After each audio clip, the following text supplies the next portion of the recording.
Okay, everybody in each of our stores should have some sort of card catalog system here with this. Now, of course, we have these boxes. I think one of our stores has little drawers that you pull in and out, like an old-fashioned card catalog.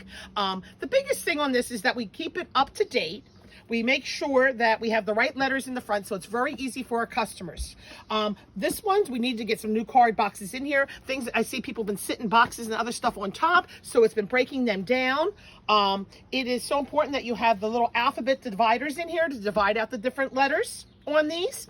And I was going to say, if you've got some better ideas, I think also when you have the lower ones, make sure the customer knows they can bring up their box and put it on the counter. We want to make it very easy for them. We want to teach the customers too to pull their cards. Very, very important, because especially if it's one of our top customers and you don't know their name. Okay, so it's very easy to say, are you a member of our rewards program? Oh yes, oh good, do me a favor, grab your card. Now, if they can't find their card, of course, we will certainly help them look for their card, okay? Important thing is we have customers who just put things back. We have customers who pull out chunks and then turn them around and put them in backwards.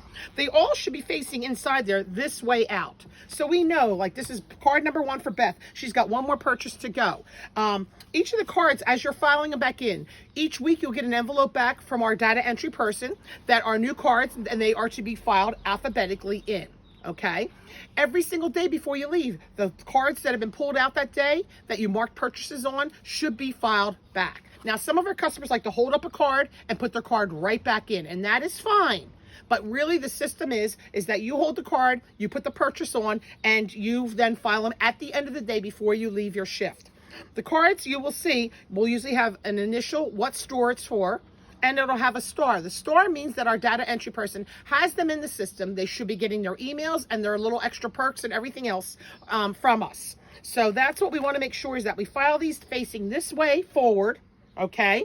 And the other thing I was going to say is, you know, if you start seeing you've got some problems, then maybe set a goal with everybody in that store. Each day you take a letter. Everybody takes a letter and checks it and makes sure it's alphabetically, because it's so important. It is frustrating for a customer who can't find their cards. Now, one of the things you're going to see is, I can't find my card. Okay, well, you can't find your card. Is your card at Blooming? No, it's in Long Neck. They think we make more cards for them here. That's what they think this is. They think we actually create a card for them at each store. I had someone really think that. So I want you to realize, saying, no, if your card is at Long Neck, we will put it on your receipt that you're going to redeem it and mark it on your Blooming Boutique Long Neck store. And that's very important as you're checking out people. If their card is not in that current store, you write on the bottom of the seat, rewards card at Blooming Boutique Accessories, rewards card at Blooming Boutique Milford, wherever store their rewards card is. Especially here in Lewis, they get confused. Oh, no, I signed up around the corner. Okay, well, then your card will not be here. What you can do are two things. You can either have a card here and have a card there, or you can take this receipt at the end of the purchase and go around and put it on your card at Blooming Boutique Accessories. Whatever makes the customer the happiest. We want to keep it simple and easy. I have a lot of ladies who are not going to run around with receipts and take it to the store where it's at. They just want the convenience of having a card at each one, and when they get there, they'll get their reward. That's no problem. I got other people, they want to get their money as quick as possible.